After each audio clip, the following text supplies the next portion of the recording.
Flag কিন্তু তিনটা। একটা হচ্ছে হুঁশিয়ারি সংকেতের জন্য একটা সিগন্যাল ফ্ল্যাগ, দুইটা ফ্ল্যাগ সেখানে তোলা হয় সেটা হচ্ছে বিপদ সংকেতের জন্য, তিনটা ফ্ল্যাগ মানে মহাবিপদ সংকেত। একটা হচ্ছে মহাবিপদ সংকেত 4, 5, 6, 7, মাঝখানে যেটা বিপদ সংকেত, প্রথমটা হচ্ছে হুঁশিয়ারি সংকেত। আমাদের সংকেত ব্যবস্থাটা এখন পর্যন্ত স্বাধীনতার 50 বছর পরেও দেখবেন অ্যানাউন্সমেন্টটা যেটা হয় উত্তর মধ্য বঙ্গোপসাগরের সৃষ্ট ঘূর্ণিঝড় অথবা দক্ষিণ পূর্ব বঙ্গোপসাগরের সৃষ্ট ঘূর্ণিঝড়। আমি মনপুর আইল্যান্ডে, হাতি আইল্যান্ডে অনেকদিন কাজ করেছি। আমাদের ইয়েমেন সাগর ঠিক মতো বুঝে না, মধ্য বঙ্গোপসাগর। অথচ বিষয়টা খুবই সিম্পল। 1 থেকে 4 পর্যন্ত এটা হচ্ছে আপনার হুঁশিয়ারি সংকেত বা সতর্ক সংকেত। আমরা বারবার বলছি, বহুবার বলছি, খুব সিম্পল করে দেওয়ার জন্য। তাহলে যারা অ্যানাউন্সমেন্ট করে, যারা ওইখানে থাকে ভলান্টিয়ার, তারা বলতে পারবে এটা সতর্ক সংকেত, আপনারা এখন প্রিপারেশন নেন। আমরা বহুবার বলছি এই বিষয়গুলো খুব সিম্পল করে দেন। সিগন্যাল তিনটা, একটা হচ্ছে মহাবিপদ সংকেত 4, 5, 6, 7, মাঝখানে যেটা বিপদ সংকেত, প্রথমটা হচ্ছে হুঁশিয়ারি সংকেত। এটা যদি সিম্পল করা যাইতো এই ক্যাজুয়ালিটিস এখন হইতো না। কারণ এই সাইক্লোনটা যে বঙ্গোপসাগরে ঢুকছে সেটা দেখেন 3 দিন আগে ঢুকছে। এটা প্রথমে বলার কথা ছিল যে খুলনার দিকে হিট করবে, প্রিপারেশন সেভাবে ছিল। এবং ইস্টার্ন জোনে আমাদের চিটাগং ডিভিশনের সবাই ধরলো যে সাইক্লোন তো ওইদিকে যাচ্ছে, কিন্তু পানিতে আবার হাতি আইল্যান্ডও পানিতে 3 ফিট নিচে। বিজন দ্বীপে তো কালকে পর্যন্ত স্ট্যাগন্যান্ট ছিল, স্যালাইন ওয়াটার। তো এই জন্য আমরা মনে করি এখনও সময় আছে। গভর্নমেন্ট অনেকগুলি সাব কমিটি করেছে। সিগন্যালটা খুব সিম্পল করা। ফ্ল্যাগ কিন্তু তিনটা। একটা হচ্ছে হুঁশিয়ারি সংকেতের জন্য একটা সিগন্যাল ফ্ল্যাগ, দুইটা ফ্ল্যাগ সেখানে তোলা হয় সেটা হচ্ছে বিপদ সংকেতের জন্য, তিনটা ফ্ল্যাগ মানে মহাবিপদ সংকেত। এটা কোস্টাল বেল্টের কমিউনিটি পিপল জানে। এটা শুধু দিনের বেলা ভিজিবিলিটির সময়, যখন সন্ধ্যা হয়ে যায় রাত্রে, তখন অ্যানাউন্সমেন্ট যেটা করে ভলান্টিয়াররা খুব কনফিউজ হয়ে যায়।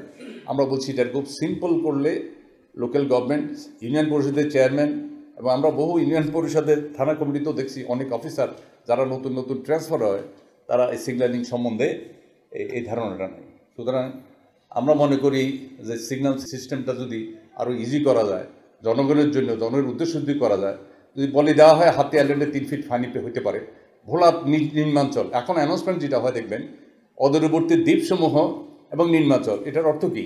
কিন্তু ডুবে গেছে মনপুর আইল্যান্ড, সাইক্লোনের সিগন্যাল দিয়েছে আপনার পটুয়াখালীর দিকে। এরিয়া স্পেসিফিক যদি সিগন্যাল হয়, আমরা মনে হয় আমাদের আজকে যে প্রবলেমটা এটা অনেকটা মিনিমাইজ হবে। সেকেন্ড বলছি এনভায়রনমেন্টের কথা।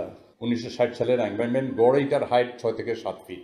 এটা কিন্তু পলিটিক্যাল কারণে এটা রিপেয়ার হয় না। এটা ওন করে ওয়াটার ডেভেলপমেন্ট বোর্ড, কিন্তু মাঝে মাঝে মেনটেন্যান্স করে লোকাল গভর্নমেন্ট, অর্থাৎ ইউনিয়ন পরিষদকে দায়িত্ব দেওয়া হয়, কিন্তু ওদের কাছে কোনো বাজেট নাই। ইউনিয়ন পরিষদের হাতে কোনো টাকা পয়সা থাকে না বিধায় ওরা বলে এটা তো রিপেয়ার করে আমাদের জন্য ফান্ড নাই। কিন্তু এমনও ছোট ছোট যেখানে বেড়িবাঁধ ছিটছে দেখবেন, পুরো বেড়িবাঁধ কিন্তু ছিঁড়ে নাই। যেখানে একটু নিচু কোস্টাল বেল্টে দেখবেন গবাদি পশু যেখানে উঠানামা করে, যে সব প্যাসেজ দিয়া ওখানে গড়ে বেড়িবাঁধটা একটু নিচু থাকে, ওগুলো যদি বছর একবার রিপেয়ার মেনটেন্যান্স করে তাহলে এত বড় ড্যামেজ কিন্তু হতো না। এবার ম্যাক্সিমাম ইনডেন্টেশন হয়েছে বেড়িবাঁধের বাইরে, যারা খাস ল্যান্ডে থাকে। 91 সাইক্লোনের পরে একটা বড় রিকমেন্ডেশন ছিল বাংলাদেশে এখনও 36,000 একর খাস ল্যান্ড আছে কোস্টাল বেল্টে। এগুলো কিন্তু কোনো না কোনোভাবে বড় লোকেরা দখল করিয়াছে। এটা যদি বরাদ্দ দেওয়া যায় তাহলে মানুষ বেড়িবাঁধের উপরও থাকবে না, বাইরেও থাকবে না। যদি অ্যালোকেশন দেয়, মানুষ নিজের বাড়ি না হলে তো ঘর বাড়ি শক্ত করবে না। ও যখন অ্যালটমেন্টটা পাবে তখন উঁচু করে ঘর বাড়ি বানাতে পারবে, সেখানে গবাদপশু থাকতে পারবে। এবং বহু জায়গা আছে কোস্টাল বেল্টে আমাদের যেখানে উঁচু সাইক্লোন শেল্টার করাও সম্ভব না। গভর্নমেন্ট কিন্তু প্রায়োরিটি ছিল দেখবেন সাইক্লোন শেল্টারে আনা, কিন্তু চর সত্যেন, ঢালচর, চর কুকিরপুটি, ওখানে এটা সি লেভেল থেকে মাত্র 3 ফুট উঁচু এবং স্যান্ডি সয়েল, ওখানে সাইক্লোন শেল্টার করার কোনো স্কোপ নাই। সুতরাং আমাদের রিকমেন্ডেশন ওখানে আরও বেশি করে কিল্লা করা, কারণ গবাদি পশু যদি নষ্ট হয়ে যায় মানুষের লাইফ অ্যান্ড লাইভলিহুডে আবার রিকভার করা এগুলোর জন্য তার সমস্যা হয়ে যায়। প্রবলেমটা কী হবে? আমন ধান। কোস্টাল বেল্টে তো আমাদের মেইন ক্রপ হচ্ছে আমন ধান। শুধু আমন ধান না, এর সাথে উইন্টার ভেজিটেবল বা আমরা বলি এর সামনে বর্ষা তো ভেজিটেবল করে আমাদের দেশে, পুঁই শাক, পালং শাকগুলি করে। 91 সাইক্লোন পর আমাদের স্টেট হয়েছে 30 to 40% গরিব মানুষের আর মাল নিউট্রিশন আর ডায়রিয়া ডিসেন্ট্রি হয়েছে। একটি মাত্র করার যতদিন স্যালাইন ওয়াটার থাকবে সেখানে কিন্তু ডায়রিয়ার ডিজিজ শুধু মানুষের নয়, গবাদি পশুর একটা আনকন্ট্রোল থাকে। এই জন্য আমরা যেটা বলি যে এখনও যেসব পুকুরগুলো আছে এগুলো যদি অন্তত 5 থেকে 2 ফিট হাইট বেশি করা যেত তো সবগুলি ইনভেশন হতো না। 91 সাইক্লোনে এই প্রবলেমটা আমরা যখন দেখছি, ঢাকা থেকে বিডিসির অনেক টিউবওয়েল নভেম্বর আমরা রিপেয়ার করছি, ডিওয়াটারিং করছে, কিন্তু ডিওয়াটারিং তো পুরো একটা চরে করা সম্ভব না। শুধু একটা দুইটা করে দেওয়া হয়েছে শুধু মানুষ যাতে ওই পানিটা নিয়ে যাতে পাকশাক করতে পারে। আরেকটা ক্রাইসিস হচ্ছে, গভর্নমেন্ট কিন্তু আপনার এখন রিসেন্টলি বলছে টিউবওয়েল আর বসানো যাবে না ডিউ টু আপনার এই যে ইন ফিউচার ক্লাইমেট চেঞ্জের কারণে বসানো যাবে না। তাহলে মানুষ খাবে গিয়ে যে কোশ্চেনটা এখন 3-4 লক্ষ লোক আন্ডার ওয়াটার, এখনও জোয়ারে কিন্তু পানি ঢুকতেছে ডেলি। তাহলে ওই অ্যারেঞ্জমেন্টটা না করে, অল্টারনেটিভ না করে হঠাৎ করে সাডেন টিউবওয়েল বন্ধ করে দেওয়াটা ঠিক হবে না। কারণ আরও 3-4টা জোয়ার হবে এবং এই পানিটা কিন্তু স্যালারিটা সহজে নষ্ট হবে না। ওইটা যদিও বলছে বর্ষার পানিতে নষ্ট হবে না, এটা যতদিন জমিতে থাকবে আমরা আমন ধানের ফসলও ঠিকমতো হবে না, আর ওই ভেজিটেবলে করা যাবে না। রেইনফল দিয়ে যতটুকু সম্ভব যদি হেভি রেইনফল হয় তাহলে কিন্তু একটা সম্ভাবনা আছে, নাহলে কিন্তু আরেকটা ফসল যে পাবে এটার কোনো সম্ভাবনা নাই। আমাদের গাছগুলি পড়ে কেন? রোড সাইড প্ল্যান্টেশন বা সোশ্যাল ফরেস্টে যেগুলি বলেন, আমরা যেসব গাছ কিনছি নিচ্ছি, একটা বিদেশি গাছ আরেকটা হচ্ছে দেখবেন এগুলি সব রুট কাটা। যখন নার্সারি থেকে গাছ কেনা হয়, সাপ্লাই দেওয়া হয়, মেইন রুটটা কিন্তু থাকে না। না থাকার কারণে 91 সাইক্লোনেও আমরা অনেক গাছ ঢুকতে পারি না, রাস্তার পাশে গাছগুলো আগে পড়ে গেছে। এখন খুব কেয়ারফুলি যারা প্ল্যান্টেশন করে খেয়াল রাখতে হবে উইদাউট রুট, যেগুলো এই যে প্লাস্টিক ব্যাগে বসায়, ইভেন ফরেস্ট ডিপার্টমেন্ট এগুলি বিক্রি করে, কারণ গাছ যখন বড় হয়ে যায় ও তো রুট সহ এটা লিফ্ট করতে পারে না। আমাদের দেশি গাছ যাতে হয় এবং রুট যাতে হয়, আমরা এটা স্ট্রংলি রিকমেন্ড করছি। তাহলে আপনার সম্ভাবনা আছে বাড়িটা অন্তত সেফ থাকবে বাড়ির চারিদিকে। ওই যে এবারও পেপারে দেখবেন কোন গাছগুলি পড়ছে, ওই যে শিল করিডোরে এগুলি পড়ে নাই, পড়ছে কিন্তু বিদেশি গাছগুলো ম্যাক্সিমাম কিন্তু রুট কম, এগুলি কিন্তু রাস্তার পাশে পড়ে গেছে।